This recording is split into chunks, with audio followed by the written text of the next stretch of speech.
بسم اللہ الرحمن الرحیم۔ السلام علیکم، ہمارے چینل میں خوش آمدید ناظرین۔ آج آپ کے لیے میں انتہائی خوفناک، سنسنی خیز اور دلچسپ کہانی لے کر آئی ہوں، لیکن کہانی شروع کرنے سے پہلے آپ سے گزارش ہے کہ اگر آپ ہمارے چینل پر نئے ہیں تو ہمارے چینل کو ضرور سبسکرائب کیجیے تاکہ آپ کو ہماری ویڈیوز سب سے پہلے ملیں۔ یہ شادی والا گھر تھا۔ شادی والے گھروں میں عموماً پورے گاؤں کے لوگ جمع ہوتے ہیں اور مہمانوں کے سامنے کوئی ایسی ویسی بات ہو جائے یا کوئی بھی بات جو شادی والے گھر میں ہوتی ہے، اگلے دن وہ پورے گاؤں میں گونج رہی ہوتی ہے، اور یہی تو ان گھروں کا کمال ہوتا ہے۔ اب اسے سعدیہ کی بدقسمتی کہیں یا اس کی شوخ طبیعت، بارات کے آنے سے تھوڑی دیر پہلے سعدیہ اپنی بڑی بہن سے کہنے لگی کہ میں نے کبھی بھی کسی شادی میں ڈانس نہیں کیا، میرا ارمان پورا کر لینے دو مجھے، اس کے بعد نہ جانے خاندان میں کب شادی ہو۔ ویسے بھی یہ سعدیہ کی پھوپھی کی آخری بیٹی مہنور کی شادی تھی۔ اس کے بعد سعدیہ کی عمر کی لڑکیاں ہی تھیں جو ابھی 16-17 سال کی تھیں، جبکہ ان کے خاندان میں 22-23 سال سے پہلے شادی نہیں کی جاتی تھی۔ اب ان لوگوں میں شعور آ چکا تھا، اپنی بیٹیوں کو پڑھائے لکھائے بغیر یہ لوگ شادی نہیں کرتے تھے۔ سعدیہ کی بہن نے جب اپنی چھوٹی بہن کی التجا سنی تو مجبور ہو گئی، کہنے لگی ٹھیک ہے، تم بھلے ہی ڈانس کر لو، مگر اس بات کا خیال رکھنا کہ تھوڑی دیر میں بارات آنے والی ہے، ان کے سامنے اگر ایسی کوئی حرکت کی تو لڑکی والوں کا تاثر اچھا نہیں پڑے گا، اس لیے جو کرنا ہے ابھی کر لو۔ بارات آنے میں نہ جانے کتنی دیر باقی تھی۔ باقی لڑکیاں بھی سعدیہ کی حوصلہ افزائی کر رہی تھیں۔ وہ بے پناہ خوبصورت اور کمسن لڑکی تھی، اس کی آنکھوں میں جلتے دیے دیکھ کر سخت سے سخت دل پگھل جاتے تھے، مگر سعدیہ اپنے حسن سے بے نیاز تھی۔ وہ بس شوخ اور چنچل تھی، اسے ناچنے، گانے، کھانے پینے اور شادیوں میں آنے جانے کا شوق تھا۔ اسی شوق کی وجہ سے وہ پورے گاؤں میں مشہور تھی، لیکن آج اس کی شہرت کی وجہ کوئی اور بنی۔ بارات شاید آ چکی تھی، لڑکیوں کو خبر نہیں ہوئی۔ وہ سب ایک بڑے ہال میں جمع تھیں، جس کی تقریباً 3-4 کھڑکیاں تھیں جو باہر روڈ کی طرف کھلتی تھیں۔ لڑکیوں نے اونچی آواز میں گانا لگا دیا اور سعدیہ ہال کے وسط میں رقص کرنے لگی۔ چند ہی پل میں ایک سماسا بند گیا، سب لڑکیاں رشک بھری نظروں سے سعدیہ کو دیکھنے لگیں، جس کے حسن نے ان سب کو بھی محو کر دیا تھا۔ سعدیہ ناچتی تھرکتی کبھی کسی لڑکی کے پاس آتی تو کبھی اپنی سہیلیوں کو چھیڑتی، وہ کسی کلی کی طرح ہوا میں اڑی اڑی پھر رہی تھی۔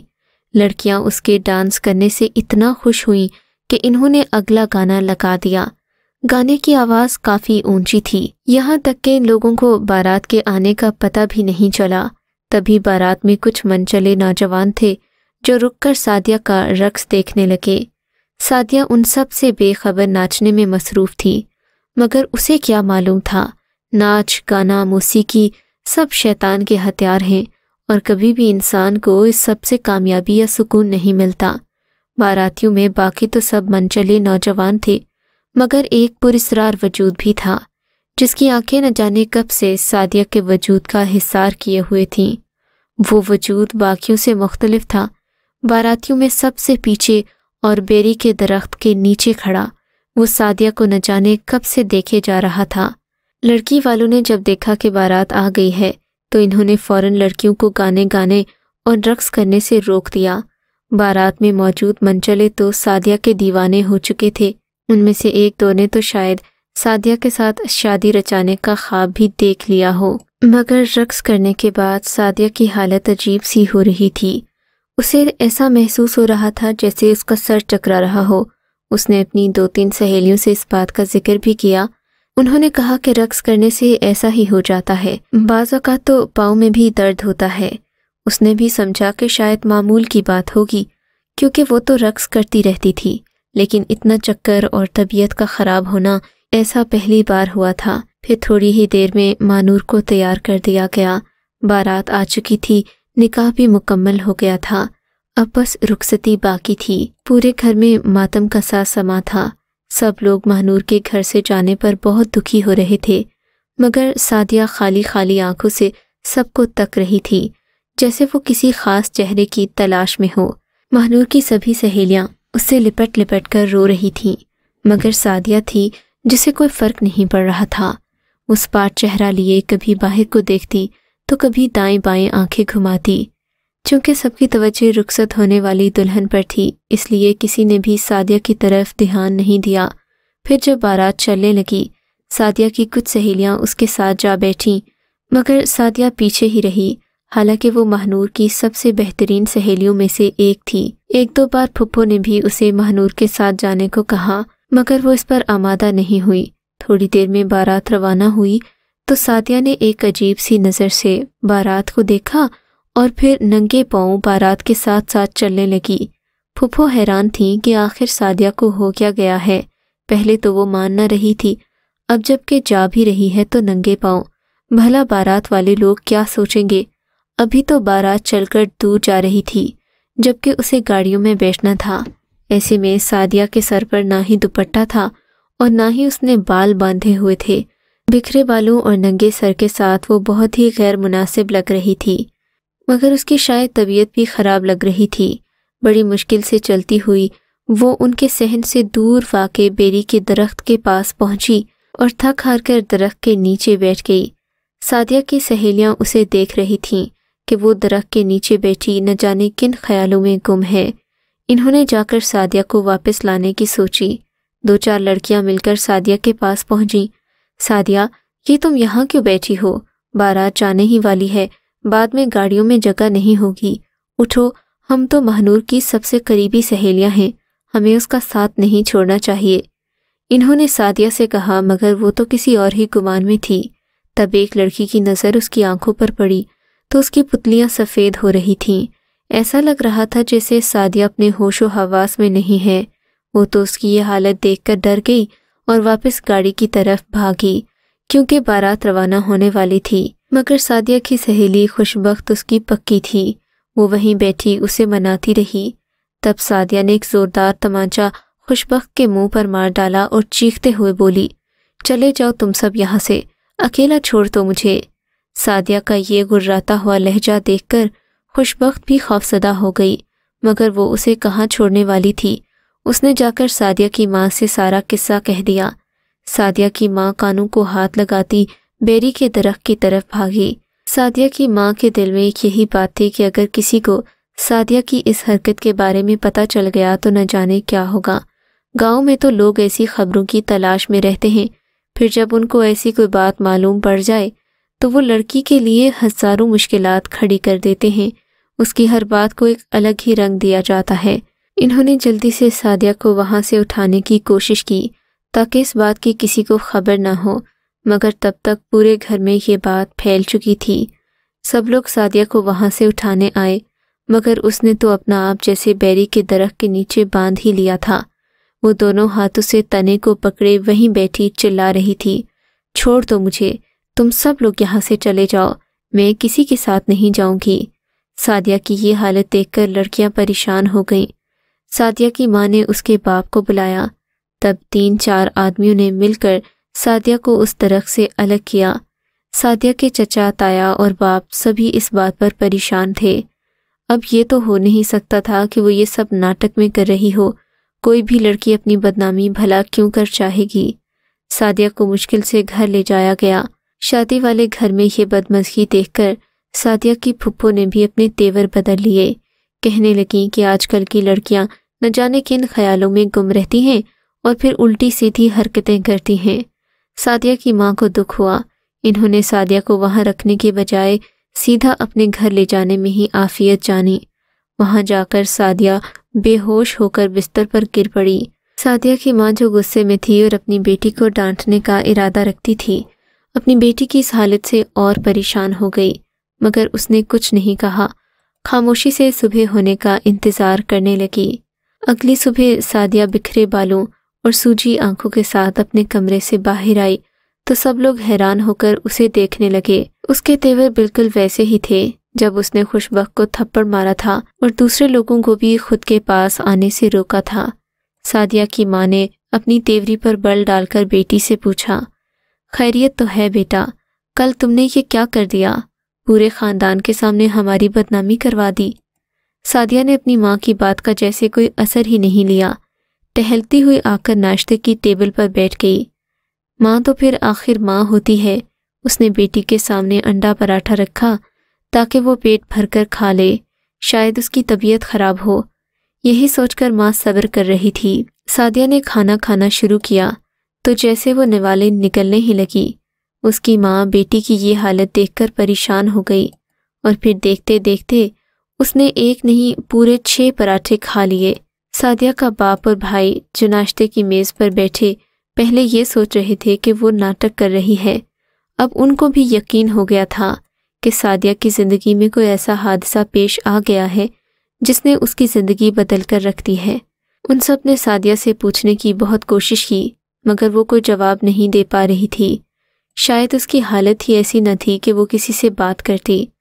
بہرحال گھر میں بھی اسے کسی نے کچھ نہ کہا کہ مبادا سعدیہ کسی بات کا برا منا کر پھر سے پہلے جیسی حالت نہ بنا لے۔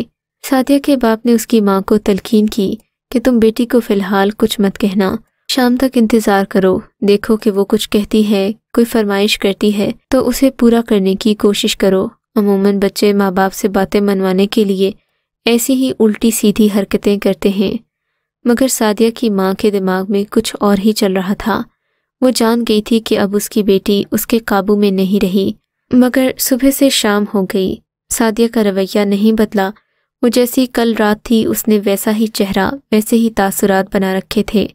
اب سعدیہ کی ماں کا دل ہولنے لگا، بیٹی اپنے بال تو بند کر لے، دیکھ کیسی بکھری بکھری اور بیمار لگ رہی ہے تو۔ سعدیہ کی ماں نے اسے پیار سے سینے سے لگانا چاہا۔ سعدیہ نے اپنا ہاتھ جھٹک کر اپنی ماں کو پیچھے کیا اور غصے سے بولی، اماں مجھ سے دور رہا کرو، مجھے یہ سب پسند نہیں ہے، تم سمجھتی کیوں نہیں ہو؟ سعدیہ کی تیز آواز سن کر ماں خاموش ہو کر بیٹھ رہی۔ اس نے اور کام بھی تو کرنے تھے۔ پھر وہ شام کا کھانا بنانے میں مصروف ہو گئی۔ سعدیہ کے بارے میں ان کو خبر نہ تھی کہ وہ اپنے کمرے میں ہے یا پھر باہر سہیلیوں کے ساتھ گھومنے پھرنے نکل گئی ہے، کیونکہ وہ کافی دیر سے گھر میں نظر نہیں آ رہی تھی۔ اس نے اپنے بیٹے سے پوچھا کہ سعدیہ کہاں گئی تو بولا کہ میں نے اسے صبح سے نہیں دیکھا۔ سعدیہ کی ماں سوچنے لگی کہ کہاں جائے گی، گھوم پھر کر واپس گھر ہی آ جائے گی، لیکن ایسا نہیں ہوا۔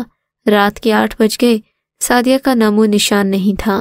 تب سعدیہ کی پھپھو کے گھر سے سندیش آیا کہ آ کر اپنی بیٹی کو سنبھالے۔ اس کی ماں کے تو جیسے ہاتھ پاؤں پھول گئے۔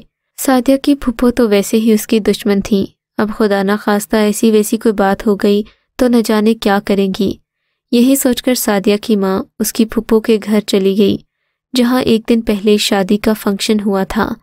وہاں پہنچ کر دیکھا تو سعدیہ کہیں نہیں تھی۔ سعدیہ کو لاکھ آوازیں دیں مگر وہ نظر نہیں آئی۔ سعدیہ کی ماں نے اپنی نند سے اس کے بارے میں پوچھا تو کہنے لگی، مجھ سے کیا پوچھتی ہو، باہر صحن کے پار جا کر دیکھو نا، تمہاری بیٹی بیری کے درخت کے نیچے نہ جانے کب سے بیٹھی گانے گا رہی ہے۔ یہ سنتے ہی سعدیہ کی ماں کا دل ہولنے لگا۔ وہ بھاگتی ہوئی بیری کے درخت کے پاس پہنچی، دیکھا تو سعدیہ لال رنگ کا عروسی جوڑا پہنے درخت کے نیچے بیٹھی گانے گا رہی تھی۔ اس کا آنچل درخت کے ساتھ بندھا ہوا تھا اور اس کی آنکھیں اس کی کیفیت کا پتہ دے رہی تھیں۔ سعدیہ کی ماں نے گھبرا کر اسے دیکھا اور اسے اپنے ساتھ چلنے کا کہا۔ یکدم سعدیہ اٹھ کھڑی ہوئی اور اپنی ماں کو دھکا دے کر بولی، چلی جا ماں یہاں سے، میں تیرے ساتھ نہیں جاؤں گی۔ سعدیہ کے منہ سے یہ الفاظ سن کر شاہین بیگم رونے لگیں۔ بیٹی تو قابو میں نہیں آ رہی تھی، سوچا کہ اپنے شوہر کو بلا لوں تاکہ وہی اپنی بیٹی کو سنبھال سکیں۔ شاہین بیگم اکبر احمد کو بلانے اپنے گھر واپس چلی گئیں، جو تقریباً 100 میٹر ہی دور ہوگا۔ گھر پہنچی تو دیکھا اکبر احمد پہلے ہی غصے میں تھے۔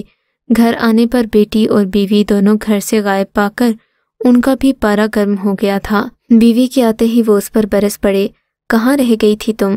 میں کب سے انتظار کر رہا ہوں، گھر آؤ تو کوئی چائے پانی کا بھی نہیں پوچھتا۔ اکبر احمد سعدیہ کی ماں کو ڈانٹنے لگے۔ سعدیہ کی ماں شاہین بیگم نے ساری حقیقت اپنے شوہر کے سامنے رکھی۔ اکبر احمد نے اپنا سر پیٹ لیا، بیگم کے ساتھ اپنی بہن کے گھر کے سامنے گئے جہاں بیری کا درخت واقع تھا، مگر یہ کیا، سعدیہ تو بیری کے درخت کے اوپر بیٹھی گانے گا رہی تھی اور ماں باپ کی آواز پر تو جیسے وہ بہری ہی ہو گئی تھی۔ ایک بار بھی اس نے جواب نہیں دیا۔ اکبر احمد غصے سے لال پیلے ہو رہے تھے۔ جوان بیٹی رات کے وقت لال جوڑا پہن کر درخت پر بیٹھ کے گانا گائے تو باپ کی حالت کیا ہوگی، اس کا اندازہ آپ لگا ہی سکتے ہیں۔ سعدیہ کو لاکھ بلانے کے باوجود بھی جب وہ نیچے نہ آئی تو اکبر احمد نے سیڑھی منگوا کر درخت پر چڑھنے کا فیصلہ کیا۔ اب تک یہ بات پورے گاؤں میں پھیل چکی تھی۔ آس پاس کے گھروں سے بھی لوگ تماشا دیکھنے آ گئے تھے۔ سعدیہ کے باپ کو سب کے سامنے بہت بے عزتی محسوس ہو رہی تھی، مگر اولاد کا دکھ خدا کسی کو نہ دکھائے۔ وہ مسلسل کوشش کر رہے تھے کہ بنا کسی شور شرابے کے سعدیہ درخت سے نیچے آ جائے، مگر جیسے ہی انہوں نے درخت کے اوپر پہنچ کر سعدیہ کو ہاتھ سے کھینچ کر نیچے لانا چاہا، اس نے دھکا دے کر اپنے باپ کو نیچے گرا دیا۔ اکبر احمد کے سر اور کمر میں شدید چوٹیں آئیں۔ اب تو سبھی لوگ سعدیہ سے ڈر گئے تھے، کسی میں ہمت نہیں تھی کہ وہ اسے کچھ کہہ سکے۔ شاہین بیگم بیٹی کو بددعائیں دینے لگیں۔ آس پاس کے لوگوں نے مشورہ دیا کہ یہ معاملہ کسی اور ہی مخلوق کا معلوم ہوتا ہے، بہتر ہے کہ خود سعدیہ سے الجھنے کی بجائے مولوی صاحب کو بلا کر اس مسئلے کی مدد مانگی جائے۔ باقی لوگ تو یہ حالت دیکھ ہی چکے تھے۔ جلدی سے مسجد کے امام صاحب کو بلوایا گیا۔ انہوں نے آتے ہی سعدیہ سے بات چیت کرنا شروع کر دی۔ وہ زیر لب کافی دیر دعائیں پڑھتے رہے۔ اس کے بعد انہوں نے سعدیہ کو نیچے آنے کا حکم دیا۔ سعدیہ چپ چاپ کسی شریف بچے کی مانند درخت سے نیچے اتری اور ہاتھ باندھ کر مولوی صاحب کے سامنے کھڑی ہو گئی۔ مولوی صاحب نے اسے زمین پر بیٹھنے کا کہا اور مجمع کو منتشر ہونے کی ہدایت دی۔ سب لوگ اپنے اپنے گھروں کو چلے گئے۔ یہ ویسے بھی ایک غیر اخلاقی بات ہے کہ کسی کی بیٹی کا تماشا دیکھنے آس پاس کے سب لوگ جمع ہو جائیں، جن میں مرد بھی شامل تھے۔ علامہ صاحب نے گاؤں کے لوگوں کو خوب جھاڑ پلائی۔ تھوڑی ہی دیر میں سب لوگ اپنے اپنے گھروں میں چلے گئے۔ اب وہ سعدیہ سے مخاطب تھے۔ بول، تو نے یہ سب کیوں کیا؟ کیا چاہتا ہے تو؟ مولوی صاحب کی بات سن کر سعدیہ کے اندر سے ایک مرد کی آواز برآمد ہوئی۔ میں نے اسے ناچتے دیکھا تھا، تب سے میں اس پر اپنا دل ہار بیٹھا ہوں، اسی لیے بغیر اپنی دنیا میں نہیں جاؤں گا۔ سعدیہ کے منہ سے یہ سب سن کر اس کے ماں باپ کا سر شرم سے جھک گیا تھا۔ ان شریف لوگوں کو تو معلوم بھی نہیں تھا کہ ان کی بیٹی ایک دن پہلے اپنی سب حدیں توڑ کر تقریباً 200 لوگوں کے سامنے جی بھر کر ناچی ہے، کیونکہ بظاہر تو ہال میں صرف لڑکیاں تھیں۔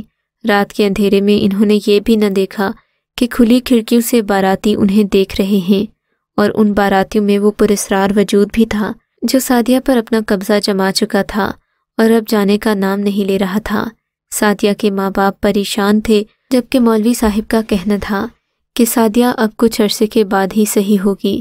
اگر اس کی دیکھ بھال نہ کی گئی، اسے گھر سے نکلنے سے روکا نہ گیا تو حالت اور بھی خراب ہو سکتی ہے۔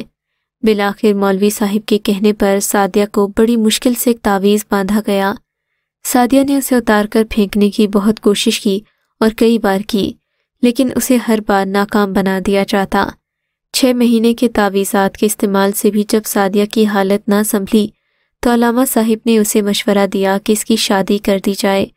شادی کے لیے انہوں نے اپنے ہی بیٹے کا نام تجویز کر کے سعدیہ کے ماں باپ کی مشکل آسان کر دی۔ علامہ صاحب کا مقام اور رتبہ سعدیہ کے ماں باپ کے دل میں بڑھ گیا تھا، جو پہلے انہیں ایک معمولی مولوی سمجھتے تھے اور انہیں اپنے گھر بلانا اپنی ہی توہین سمجھتے تھے۔ یوں سعدیہ بیاہ کر سسرال گئی تو سسر نے پہلے سے بھی بڑھ کر اس کا خیال رکھا، یہاں تک کہ سعدیہ اس بیماری سے نکل آئی اور ایک نارمل زندگی گزارنے لگی۔ سعدیہ آج بھی اپنے سسر کی اسی لیے خدمت کرتی ہے کہ انہوں نے نہ صرف ایک گمراہی کی راہ پر بھٹکتی لڑکی کو اپنے گھر میں پناہ دی، بلکہ اسے اپنی عزت اور اپنا نام بھی دیا اور اس کا کامیاب علاج کر کے زندگی بھر کے لیے اسے رسوا ہونے سے بچا لیا۔ اگر آپ کو یہ کہانی اچھی لگی ہے تو اس ویڈیو کو لائک کیجیے اور اس طرح کی مزید ویڈیوز دیکھنے کے لیے ہمارے چینل کو سبسکرائب کیجیے۔ اور ہاں، اگر آپ کی کسی دوست، رشتہ دار یا بہن کے ساتھ خدا نہ کرے ایسا کوئی واقعہ پیش آیا ہے تو ہمیں کامنٹ سیکشن میں اس کے بارے میں ضرور بتائیے۔